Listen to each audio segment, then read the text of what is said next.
You know, it's all good and all trying to catch the latest flavor of the month or whatever newest game release for that endorphin rush. Like how Silksong broke all major storefronts, and I myself will be deep into the game when this video releases. Yeah, I know that the market for games, and practically everything honestly, works out of a system that keeps pushing out new sequels and more games than we can ever play in our lifetime. Yet it is precisely for that reason that chasing the next big thing shouldn't be the only thing that you should look out for. How about looking backwards instead? I wanted to note specifically how mentally enriching it is to do something out of your own mental comfort zone with minimal biases or sources from others. Discovering something by yourself, so to speak, for your own curiosity's sake with minimum or no context. I don't know about you, but it's really the case of Squidward trying a Krabby Patty type effect, minus the self-destructive tendencies of course. But I'm serious, try putting yourself out even from your own habits, even in the sphere of entertainment, and you'll be seeing that you've been missing out on things that you thought otherwise. We are so invested in our own opinions being subconsciously true and unchallenged that it frankly feels as if it's reality. The pull away towards something that doesn't automatically strike our fancy therefore is not only uninteresting, but somehow it's even worse than that. Don't judge a book by its cover, as the phrase rightfully and repeatedly goes, yet that's always understated. I never thought I would like things like Magic the Gathering, reading classic novels such as The Count of Monte Cristo, War and Peace, or The Journey to the West, or for video games, titles such as Like a Dragon games, or a Stalker series if I didn't personally decide to actually firstly try it and or stick to it. Like a Dragon games especially, as I've dropped 0, went straight to 7, returned back to 0, and started playing a bunch of them thereafter. There's something to be said about resisting the urge for the quick, easy, or the expected. I wanted to share a bit about utilitarianism, which if you didn't know is a philosophy about asking yourself how do you live the best possible life, or virtuously as Aristotle might put it. And that's described through maximizing happiness while reducing unhappiness or pain. It's more so especially than the individual level, but hey. What I'm mentioning really isn't all about that part though. What I do want to talk about is the idea of higher and lower pleasures mentioned by its co-founders. Ideally, happiness is greater when you approach things that require effort that makes it worth it in the end. Things like pursuing higher education, commitment to exercise for health benefits, and so on, as these things are better than the simpler pleasures such as social media doomscrolling. While the former may not seem rewarding in the short term, these things take on a more expansive role, so to speak, that often quite changes your perspective that otherwise arguably, in my opinion, would not exist otherwise if you haven't. There's a lot of sociology, psychology, biology, and neuroscience that goes on there too, but I can't delve into that. I'm not an expert on behavior. And yet, I've never been so happy to discover, explore something by my own lonesome, especially for stuff like video games which are designed in its interactive format to be, well, fun. I created this video of mine for those who only play the latest releases or are looking at the hottest new game recommendations, though that's fine too. But it's also for those who only play the same sorts of games. The amount of people I know that only play League of Legends is astounding. Or maybe also those who want to try something new and need a little push. Or those who want to break up their backlog. Either way, I just like recommending titles or games that share insightful themes and messages that are otherwise buried by the churn machine that is the games industry. Also, no, I'm not saying that older games are better. I love checking out new releases too. Yet, I found myself enamored by older games as of recent, which offer more full experiences that stick around longer, mentally that is, in comparison to newer titles, which doesn't even count for live service ones or games as a service. The times in which these games have been produced have different focuses, I would like to believe, in which they didn't have as much market research, so to speak, that provides the impression to me at least that they had to try much harder in that sense to make sure the games were the best that they could be. Not later or with season passes or microtransactions. Well, it's a bit of issue with this remaster. Passion basically, however, of making something for the sake of it being the best that they could make in one finalized product. As a side point too, lower prices and the ease to run on lower end devices is especially inviting considering the skyrocketing price of hardware these days, as well as the games pricing themselves too. I think it's absolutely important to give something a fair shake. Go in not only with an open mind, but one that absorbs all that you can, and not the one that expects what you expected prior. In some contexts such as Dark Souls or Elden Ring, that type of implicative suggestion shines through just by its popularity in marketing. Just trust me bro type hype. Try applying that same type of captivation when you're looking up an older style game that looks interesting enough to play and just hop in without looking up too much about it. Right, so Raidou Remastered. So here's my experience of why I enjoyed my time with the rather largely ignored game. Not explicitly saying buy this by the way, but I rather hope that you will understand that whatever I'm saying will show you the strength of older games and therefore encourage you to seek out new experiences, new genres through these older titles. I wanted to note that don't judge a book by its cover, especially apt here, as it leans very much to older game design tropes. But that's okay. It's likely been a while for many people, and I myself haven't played a PS2 era game until very recently. I didn't even own one growing up, being mainly a Nintendo and PC user, so with this and the recent Metal Gear Delta, heck, I haven't even played 6th or 7th gen console games overall, that being the PS2 and Xbox 360 eras. These games lean heavily into the tropes of early 2000s games that I'm very familiar with growing up, however, so it also serves as a point of nostalgia. But never mind any of that, what makes Raidou Remastered so interesting even in 2025? Well, it's simply because it's essentially a one-off third-person action game idea from Atlus. The guys you know from the more popular turn-based games like Persona and Shin Megami Tensei, though I'd still consider that to be a little more niche. Perhaps Raidou is the sort of game that only applies to people who want to dig a little deeper at Atlus trying different things, but actually what I like about it is that it's a pretty simple game at its core. It doesn't outstay its welcome while offering optional things to do, while it takes in consideration of its constraints. You play as the titled Raidou Kuzunoha the 14th, a young man who is freshly initiated in said clan that's covertly tasked in keeping peace in the imperial capital against supernatural circumstances, in which the world is shaped and continues to be shaped by greater powers. Raidou's story takes place at a 1930s noir backdrop in Tokyo. It might seem a bit jarring to see that actually your whole backstory of your trial, leaving your hidden village, the quick follow-up meeting Narumi, your detective agency boss, and attending high school is speedily and subtly mentioned to you, only in a few text lines.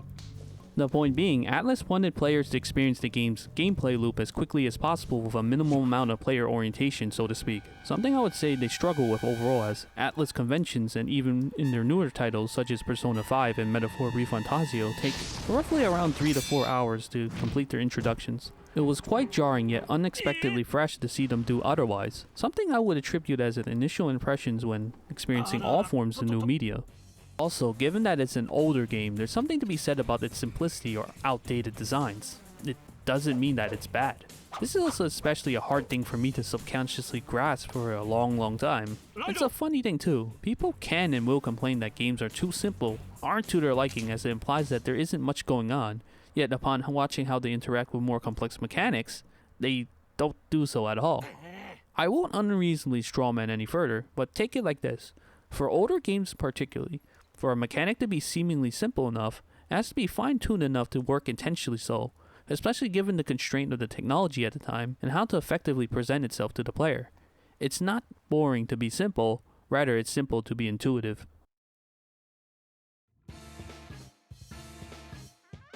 For example, look at the general combat flow in Raidou's moveset. It's pretty simple to understand.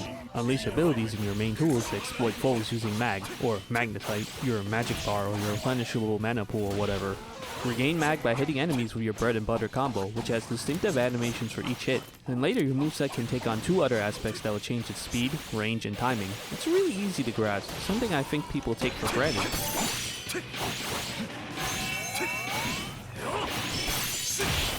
Oh right, there's also your handy dandy pistol that's used to stagger enemies as well, so there are slight tactics involved too. Yeah, the combat isn't too nuanced, but for how it interacts with how enemies operate, it works pretty solidly and works more cohesively than something like Persona 5 Strikers, in my opinion. But Raidou's combat structure intuitively teaches players how to interact with nuance much quicker, such as fishing for a Devil's Bane or the dodge counterattack, naturally in between combo strings. It feels really satisfying to pull off, especially when you don't have the skill that affects iframes yet, but once that makes it easier to trigger Devil's Bane itself. While that is happening, it allows for Raidou's cooldowns to cycle while locking down the enemy as your buddies serve a can of whoop ass. All of this culminates in your ultimate attack, the Spirit Slash, which naturally comes from doing all the things that you're doing in combat. It all fits rather cohesively, and while I could distinctively feel like having a layer or 2 more could really sell the combat experience from being good to excellent or even amazing, it doesn't have to be Devil May Cry or Ninja Gaiden levels of gameplay immersiveness. Otherwise, you would be playing those and not what this has to offer. Rather, the roleplay and power progression level ups make it somewhat more unique, as the implementation of stat points from level ups, which, while I think it's flawed, nonetheless provides a distinctive progression while coinciding fusing new demons to make you feel stronger overall.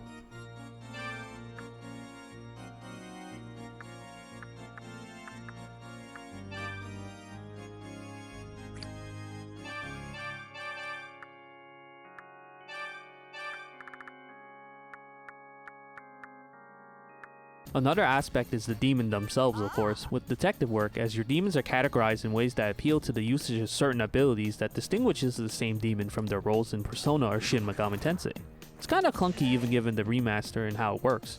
Approach the limited amount of context as it is possible, summon a demon with the appropriate ability, and it plays its animation.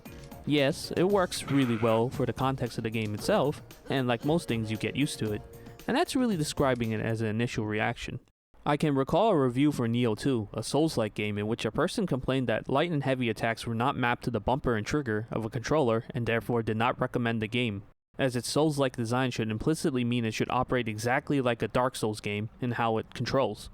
Are you really going to be that person and say that just because the control scheme isn't exactly to your liking, then you won't recommend or play it anymore? It also just shows that said person never played an action game outside of a Dark Souls game, but whatever.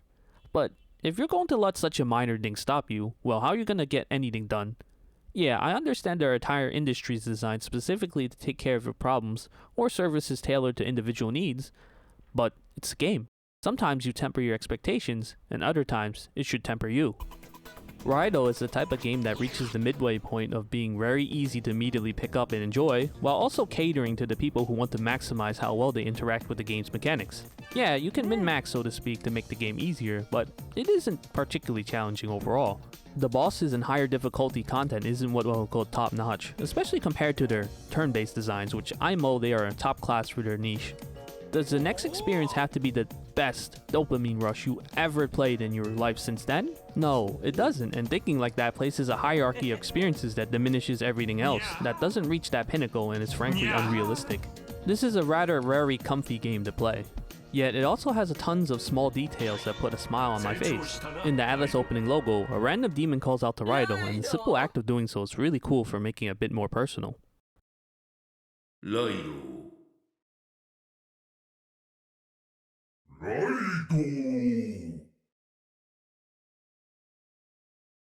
You got the same old demon fusion mechanic you see in Persona SMT, but a touch more silly.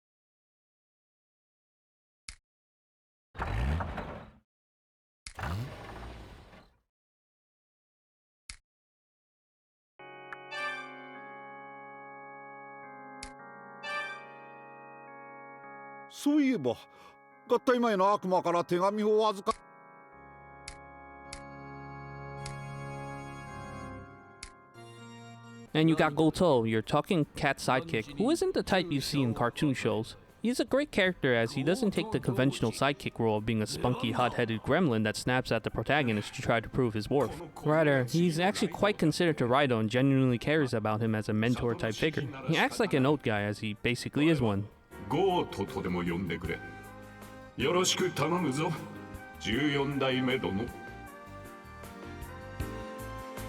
Also, did I mention that he's a cat? I really like how after some scenes, Goto is actually directly resting underneath you. It's quite endearing. There's some kind of silly carnival show that's purported to show demons out in the open, but it's actually just weirdos. It's the same silly gag that has Goto saying the same old punchline. Although it's been much better animated, like showing a silhouette of what it actually is supposed to show, than back into what it's mimicking, I still very much enjoyed it.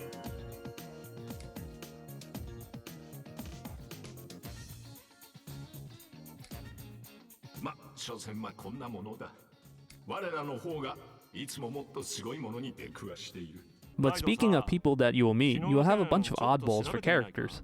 Shohei Narumi, well, he's basically a slacker, but the type who always makes sure that he can be counted on when it's really needed. For his background story, he feels weighted down by his guilty conscience, but you can't help but like the guy. It doesn't help that he's played by Takahito Koyatsu for the Japanese voice language. ほら、ゴートちゃんも賛成にゃーんと言ってるぜ。ま、俺に猫語はわからないけどさ。ライド、こんなやつに構わず聞き込みへ行くぞ。Tai Asakura is a very self-willed journalist who'll do anything it takes to get the next scoop. You know, the type that's so commonly portrayed. She's really helpful in assisting the detective agency, but as you'll discover, she's actually easily spooked by the supernatural but is willing to rush headfirst into her fears, albeit not so nobly.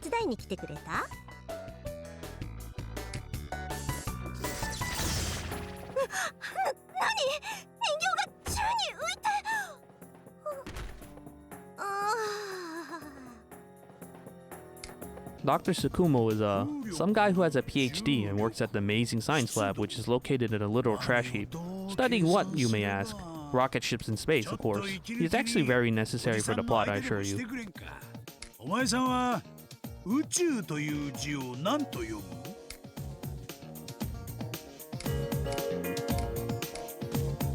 Then you have interesting foreign characters such as Victor, the mad scientist sort,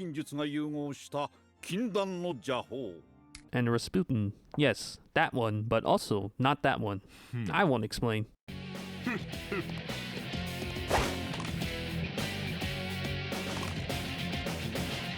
Either way, one of the things I very much do like about older games is that they aren't afraid to create and present more shady or questionable characters back then without dramatic effect or anything like that, as they are quite naturally a part of the game.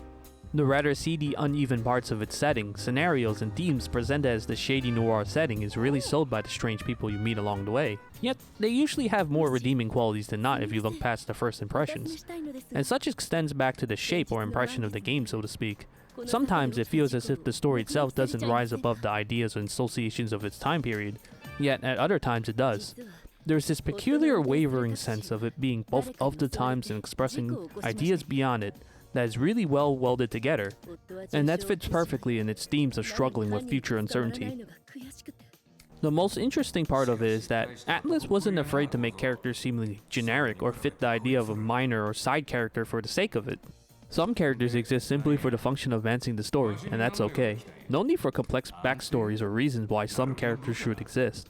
Think of it as something like the quirky NPCs you see in older titles like Final Fantasies, Undertale, or things like that, in which you feel the developers trying to break the fourth wall and communicate with the player in a rather sideways fashion. Totally optional, and the amount of new dialogue in Raidou after new chapters, or after multiple important moments in the same chapter, is something I'm really fond of.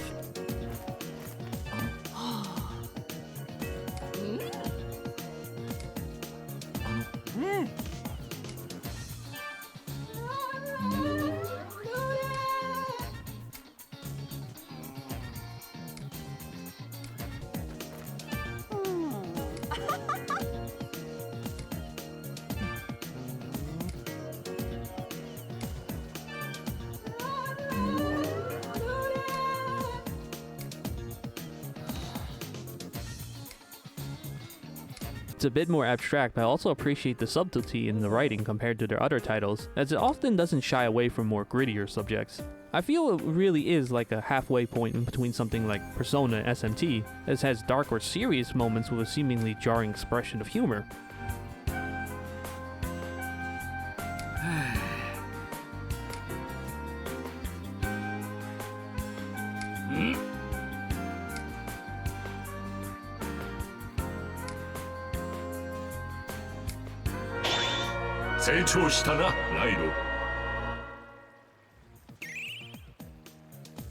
But speaking of humor, the game likes to portray the goofy hijinks as much as it does for serious moments as well. Raidou himself is quite the goofy character, and these elements help break a bit from the idea that he's the silent protagonist, which he is, as he's supposed to be the perspective of the player. Given how painstaking it was to create 3D cutscenes back then comparatively to now, the amount of silliness invested for rather unserious moments really sells the idea that developers want you to laugh and have a good time, given the various other scenes as well.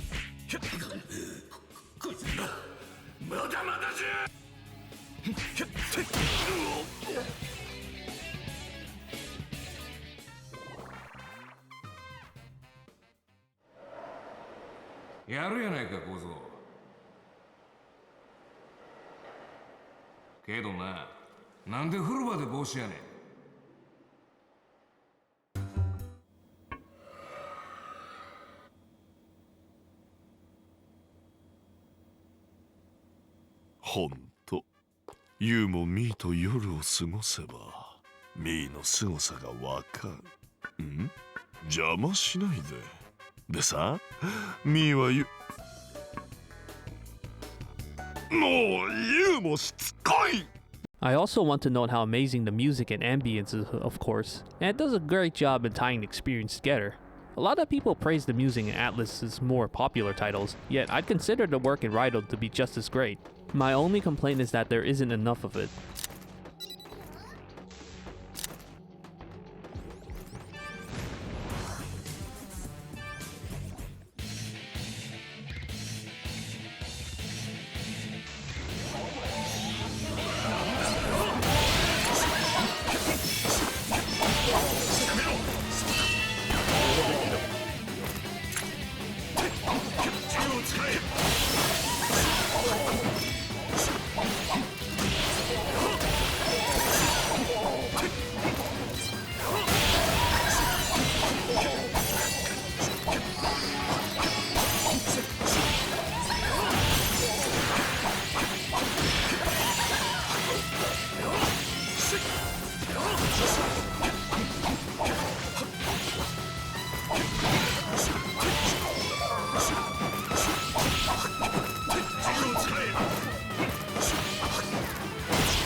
Of course, there are things I don't like about it as well. The weapon upgrade menu, for instance, still shares the legacy code, I believe, as the original release, is something to complain about. Upgrading will take a lengthy amount of time to complete as you'll sit through many animations and text boxes to get back out of the menu, which doesn't help if you want to upgrade many things at once.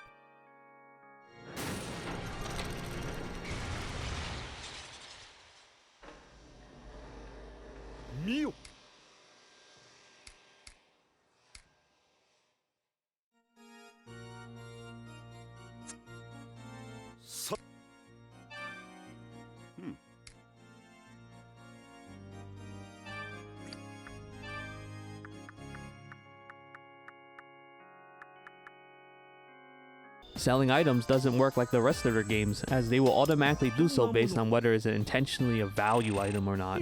You manually select each item to sell instead.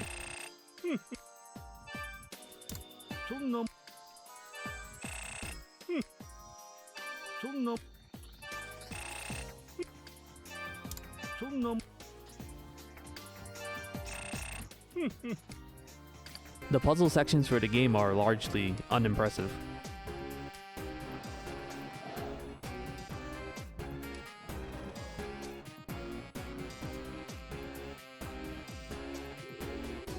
Understandably for a JRPG, the game might be a bit grindy at points, and filling out the Demon Compendium might take a while. There are still Atlas-isms present, as they have specific markers such as characters telling you don't go here, as it feeds only into the idea of a context without actually building or presenting it to you. In the same vein, Atlas will somewhat handhold you as you'll be hearing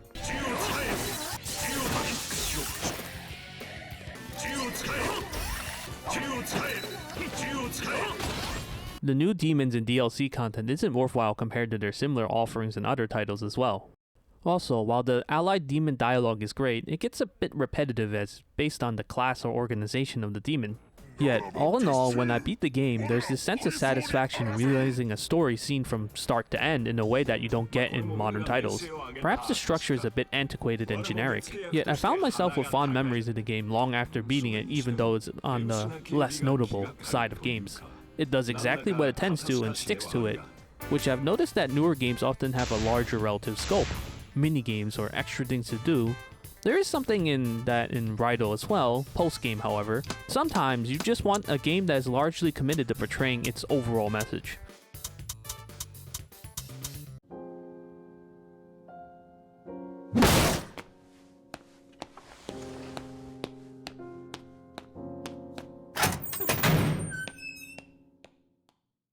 I also said I should ignore the nostalgia mentioned earlier, but I also cannot deny that it's present.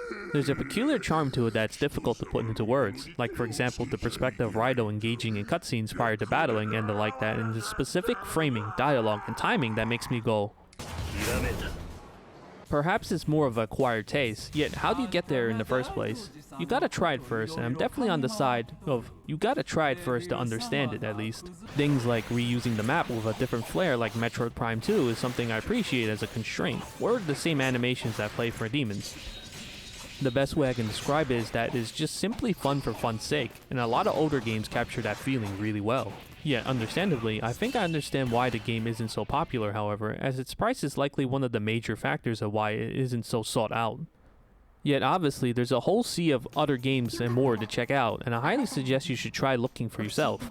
Raidou encapsulates doing what it wants at its own pace, and it should promote you to do the same. Go find something that you otherwise wouldn't think you should try, and just do it, be it video games or anything else. Also, I wanted to thank the person who subscribed to me, my very first one. Seriously, thank you. It means a lot. But that's it for me. See ya.